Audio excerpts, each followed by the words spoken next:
terus memberi inspirasi kepada anda semua. Terima kasih kerana masih lagi memilih wanita hari ini sebagai teman anda hari ini. Dan sebenarnya kita nak berbicara tentang topik cabaran wanita 2014. Kita bercakap tentang cabaran ni, Nabiha. Pastinya hidup kita ni tak akan terpisah ataupun terlepas daripada cabaran. Cabaran itu boleh merangkumi segala aspek, khususnya dari aspek kekeluargaan, perhubungan, orang kata kewangan, kerjaya dan macam-macam lagi cabaran yang harus ditempuhi oleh seorang wanita. Dan hebatnya wanita ini, mereka mampu untuk sama-sama menyelesaikan masalah dengan hanya sebuah senyuman.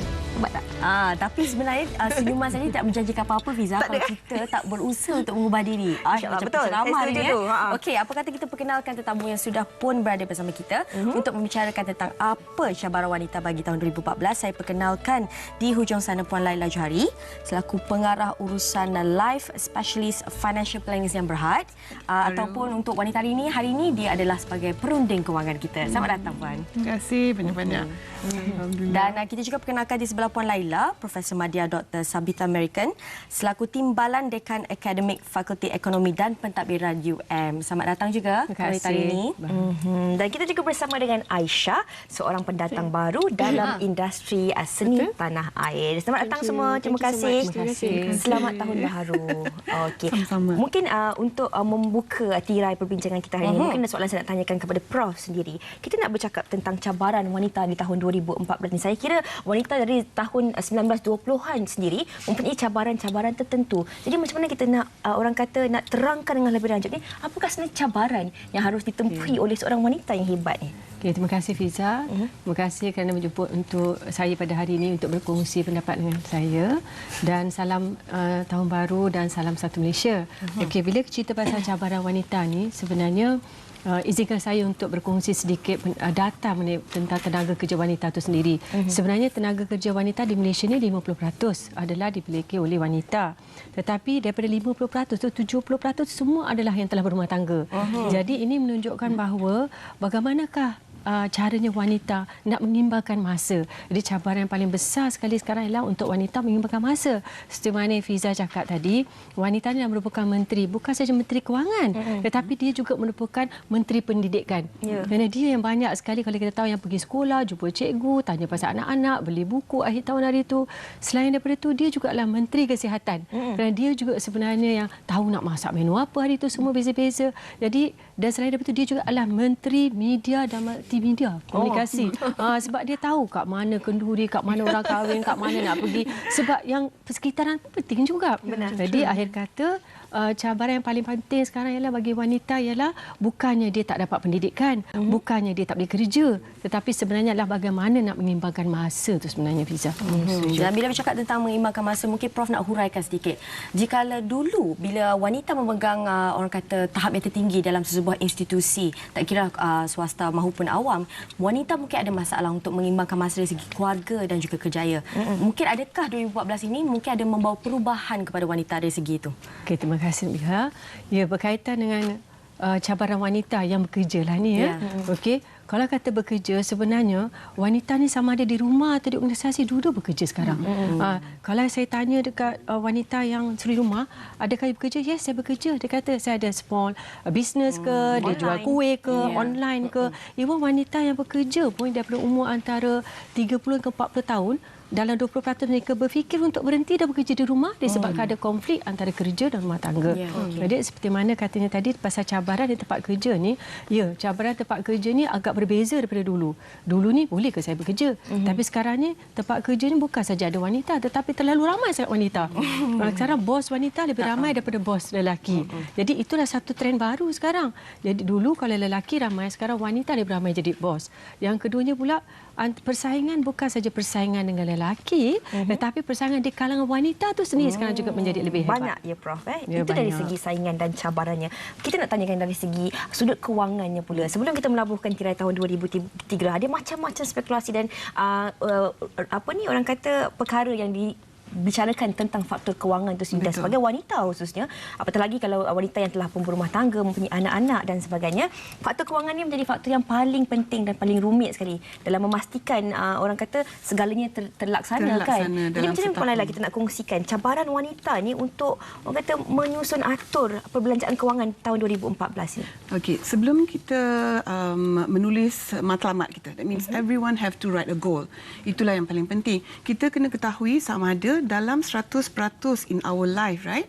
10% perkara yang kita tak boleh lakukan apa-apa, maknanya orang kata kematian atau bencana, but 90% is all up to us, baik lelaki ataupun wanita. So pada saya, nasihat saya, ini adalah masa yang paling istimewa dan baik untuk kita duduk sekeluarga and discuss, okay, what are our goals for the whole year, and we do budgeting. Dan selalunya bila budget tu dibuat sebulan aja, tapi ini adalah untuk setahun. Lepas setahun, kita break it down to sebulan dan weekly.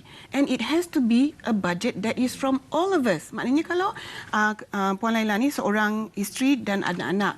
Anak-anak pun kena bagi tahu, okay Mami, this year I'm going Form 5. My books are going to be more.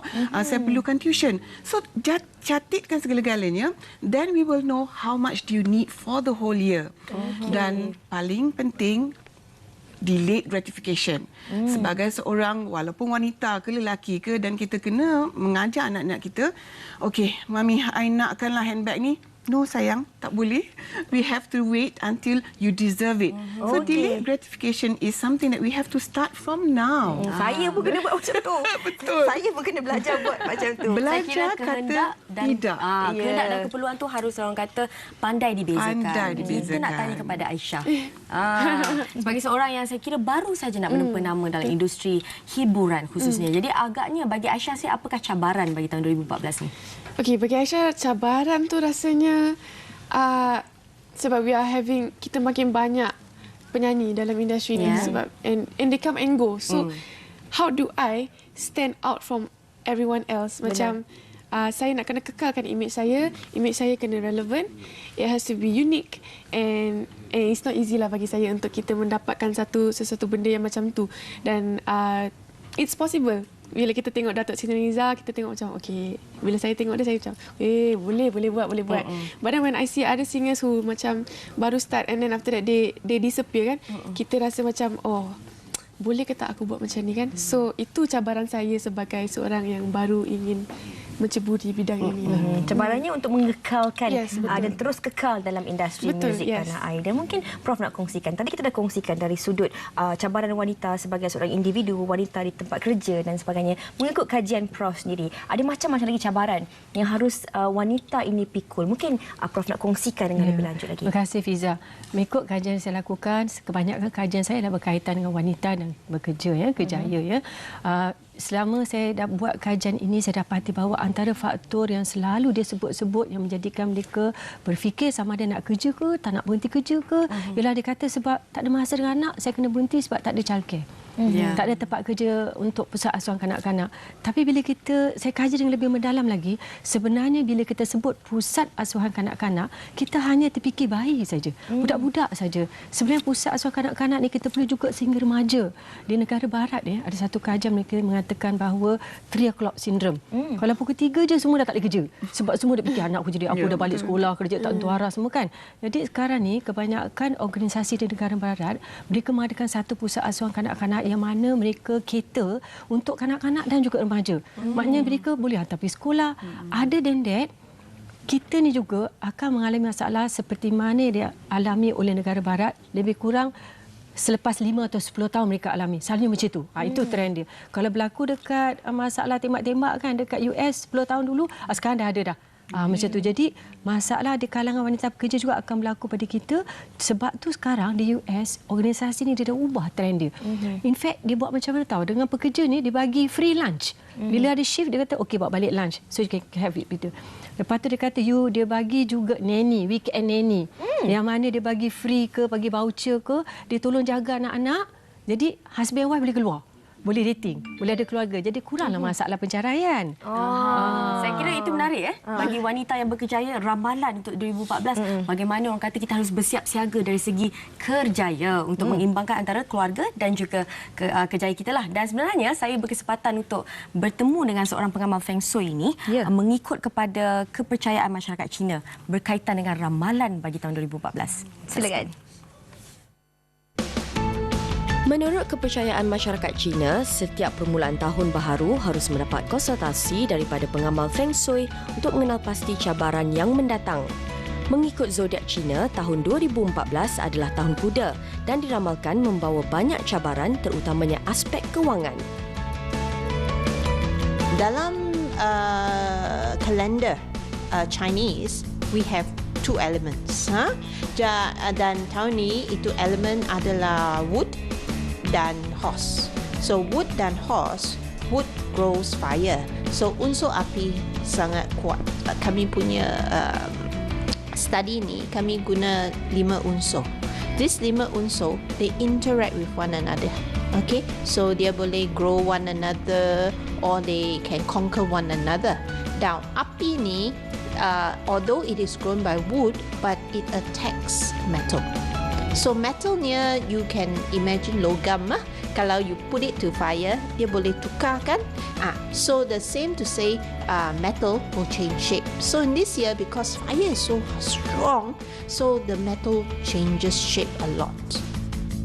Bagi wanita pula, tahun ini adalah tahun yang paling mencabar dalam hubungan kekeluargaan dan percintaan.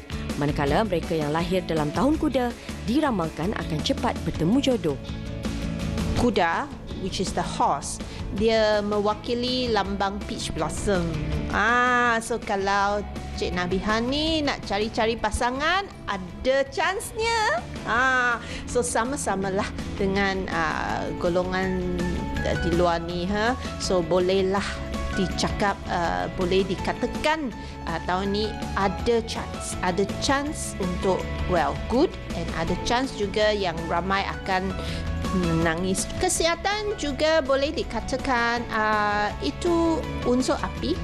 It deals with jantung, deals with blood pressure. So kepada orang yang ada penyakit ini atau dia punya keluarga family history ada ini, dan mesti berjaga-jaga. Wishing everyone a happy new year and very prosperous to you. Thank you. Itu dia bagi masyarakat kaum Cina. Macam mana dari segi jodoh, macam mana Nabiha? Jodoh insya-Allah bagi mereka yang mungkin orang kata relevan dengan tahun kuda itu sendiri, mungkin akan bertemu jodoh yang baik. Kata Feng Shui tadi. Itu hanya orang kata prediction atau jangkaan saja bagi masyarakat Cina. Dan kita nak tanya kepada Puan Laila sini. Kita bercakap dari sudut tanggungjawab dan bebanan seorang wanita ini sebagai seorang menteri kewangan dalam keluarga, khususnya bagi mereka yang berkeluarga lah. Bukan kita tidak mengatakan bahawa wanita yang bujang ini tidak mempunyai tanggungjawab yang besar, tak ada bebanan, tetapi kita lebih melihat kepada mereka yang telah berkeluarga ni, wang perbelanjaan anak-anak, rumah dan sebagainya. Jadi macam mana sebenarnya kita nak, orang kata, nak dengan lebih jelas dan nyata lagi untuk mempercukupi perbelanjaan setiap bulan tu sebenarnya? Okey. Yang paling terbaik yang selalu Laila nasihat ialah 20% kita simpan. Ya, apabila kita dapat gaji, 80% tu kita ketepikan. Jadi dalam 80% yang apa yang diprioritize untuk kita bayar, hutang-hutang yang orang kata membawa beban, example credit card, jangan bayar sikit, sebab sikit sebanyak kita akan menanggung hutang yang which is bad hutang, ya. Kita perhatikan hutang yang boleh kita tangguh, katalah hutang dengan anak saudara ke, dengan mak ke, itu boleh ditangguh bila kita ada. So as a woman, sebagai seorang wanita, baik single ataupun dah berkahwin, jangan tanggung bebanan ini sendiri, ya. Sebab satu keluarga mempunyai suami, isteri dan anak-anak. Kalau kita seorang, then mungkin kita dengan adik-beradik kita yang menjaga ibu atau ayah, jangan lakukan sama ada ini adalah satu masalah. From today onwards, let's change problems to challenges. Okey, saya setuju tu. Ya. It's going to be challenges, cabaran yang boleh kita lalui, dan ia akan menjadi senang apabila kita lakukan hukum tarikan. We talk about law of attraction. We will attract only the good ones. Tulis apa yang tak baik, buangkan, orang kata orang tua-tua dulu tak, bakar. Okay, not only see what is good in you and what is it that you want for your life. So let's do that sebagai seorang isteri, lakukan dengan anak beranak, dan apa benda yang patut kita ketepikan. And at the end of the day, right? It's up to you. To tukar masalah kepada cabaran. Betul, saya setuju tu. Dan bila bercakap tentang cabaran kita hadapi bagi tahun 2014 ini, ramalan Prof sendiri tadi sudah kita ketahui, agaknya solusi bagi wanita. Okey, antara solusi bagi kita wanita ni sebenarnya seperti mana diberitahu oleh Puan Laila tadi, keluarga terdiri daripada ibu, anak, isteri. Jadi tanggungjawab ni bukannya tanggungjawab seorang. Kalau dia dah bagi wanita tu bekerja, maknanya semua orang dalam keluarga tu kena sama-sama menanggung beban wanita yang dulu ada di rumah sekarang dah pergi kerja. Sebab mengikut kajian saya dapati bahawa yang membantu dalam kerja rumah ni suami 10% je bantu. Kalau anak-anak dalam 15%. Suami bantu apa tahu Fiza? Cabut mentol, buang sampah. Kalau anak-anak minta tolong pun sebab dia pun ada masalah belajar dia, nak pergi tuition. Lepas tu kalau kata pembantu rumah, 10% je dia pembantu. Nak harapkan pada mak ayah duduk jauh. Kita lah keluarga bukan extended. Nak harap pada jiran pun kadang dah tak kenal dalam keadaan begitu laju. Sekarang ni semua nak laju kan Fiza kan? 3 in 1, 5 in 1, 6 in 1, semua laju. Jadi maknanya tanggungjawab untuk mengatasi supaya untuk mengimbangi masa dan juga untuk menyokong wanita untuk tetap berada dalam kerjaan mereka ialah bersatulah dalam keluarga tu, di samping organisasi juga kena adakan polisi mesra keluarga yang faham tentang masalah mereka dan juga mereka tahu menjaga kesihatan. Okey, itu dia rangkuman tentang topik perbincangan kita. Sedikit daripada Aisyah tentang azam Aisyah di tahun baru ini. Okey, Aisyah punya azam untuk tahun baru ni is something I want to do myself lah. Saya nak menjadi orang yang lebih positif. Saya rasa insyaAllah. Sebab saya rasa this past year I have been very negatif lah. Fikiran saya sangat negatif. So, saya realise that kalau kita lebih positif, we akan attract the positive energy. Macam apa? The law of attraction. Dan dapat muda. Aura positif. Ya, betul. Senyum. Lebih positif. Alright. Terima kasih kita ucapkan kepada Aisyah, Prof dan juga Puan Laila kerana sudi berkongsi dengan kita pelbagai tips dan juga informasi berguna berkaitan tentang cabaran wanita 2014. Moga memberi 1001 manfaat bagi kita dan kita akan berehat seketika kembali selepas ini bersama dengan pelakon-pelakon Ariana Rose. Wanita hari ini